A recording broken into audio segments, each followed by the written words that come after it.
우리 아이를 전쟁터에 보내지 않으려면 중성화 수술을 해야 하는 거예요. 억지로 막고 있으면 미치는 거예요.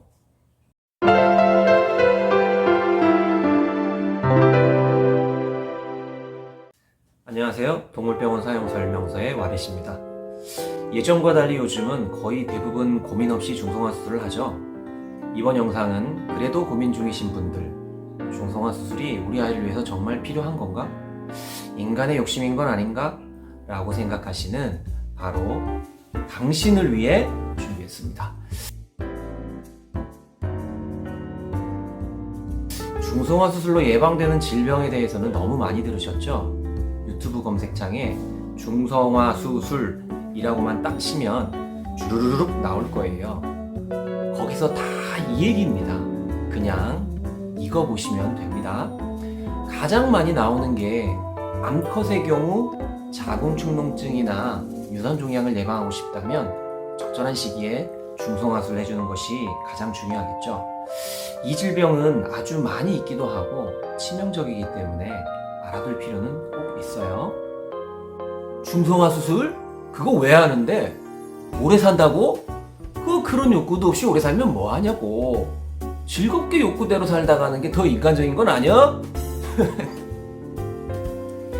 이렇게 말하는 분들의 전제 조건이 뭔가요? 본능대로 욕구대로 살아야 행복하다는 거 아닌가요? 자, 이제부터 이 전제가 잘못되었다는 걸 한번 얘기해 볼게요. 우리 아이들의 정신세계로 한번 들어가 봅시다. 여기서부터는 강아지와 고양이를 좀 나눠서 얘기할 필요가 있어요.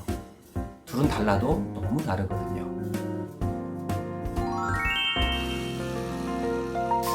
먼저 강아지에 대해 생각을 좀 해볼까요? 우리가 키우는 강아지가 자연적인 환경에서 지내고 있나요? 아니면 우리 강아지들이 그런 환경에서 지내길 원하는 것 같나요? 이미 우리가 키우는 강아지들은 사람과 사는 환경에 익숙해져 있어요. 사람, 즉 보호자하고 같이 있을 때 더 안정감을 느끼고 행복감을 느낀다는 거죠. 엄밀히 말해서 야생의 본능이 사라진 상태라는 말이에요. 유전적으로도 그래요. 일부의 견종을 제외하고 여러분들이 집에서 키우시는 대부분의 강아지들은 말이죠. 유전적으로도 이미 개량되었죠. 이런 상황에서는 생식 능력을 가지고 있는 것이 오히려 그들에게 스트레스를 줄 가능성이 훨씬 크답니다. 발전기마다 불타오르는 욕구를 억제할 방법이 없을 거고요. 그로 인해서 짜증, 공격성 또는 가출 등의 문제가 생기기도 쉬워요.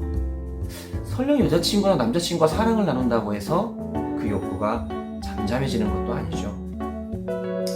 적절한 시기에 중성화 수술을 한 강아지들은 이런 스트레스를 받지 않아요.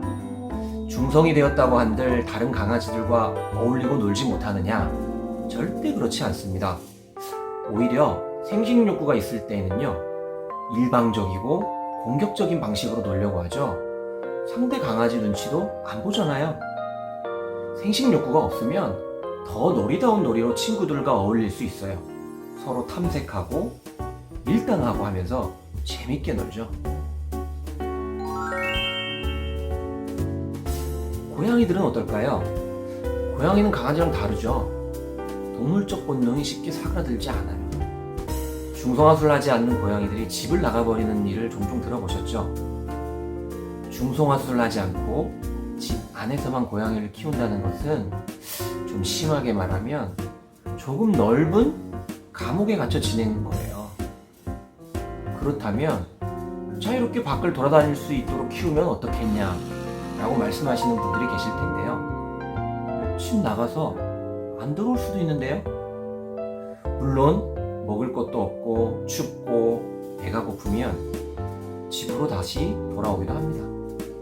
하지만 바깥은 고양이들에겐 여전히 적자생존, 약육강식의 험한 세상이잖아요. 이겨내기도 힘들 뿐더러 교통사고, 감염, 중독 등등의 위험성이 상당히 높은 것이 현실입니다.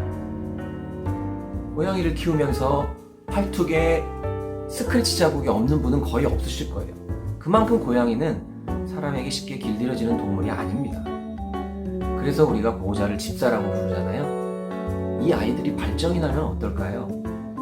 공격성도 공격성이지만 이 아이들은 영역을 확장하기 위해서 전쟁에 나가야 합니다.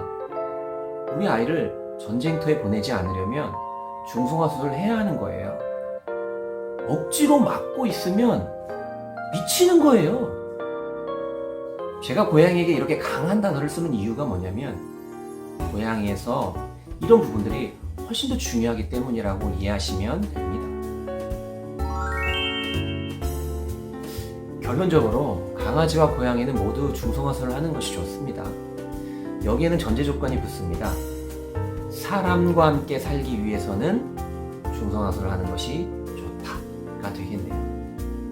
여기까지 듣고 중성화술을 반대하시는 분들도 하실 말씀이 많으실 것으로 보여요. 어디까지나 일반론적인 얘기예요. 다음 시간에는 중성화술을 하지 않는다면 어떤 점을 주의하고 어떻게 키워야 되는지에 대해서 알아보도록 할게요. 오늘 내용이 조금이라도 도움이 되셨다면 좋아요와 구독 부탁드리겠습니다. 댓글로 궁금하신 점이나 다른 의견도 남겨주시면 최대한 답변하도록 노력할게요.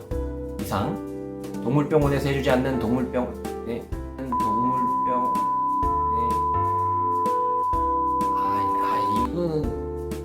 사용 설명서의 허벳이었습니다. 감사합니다. 바이바이.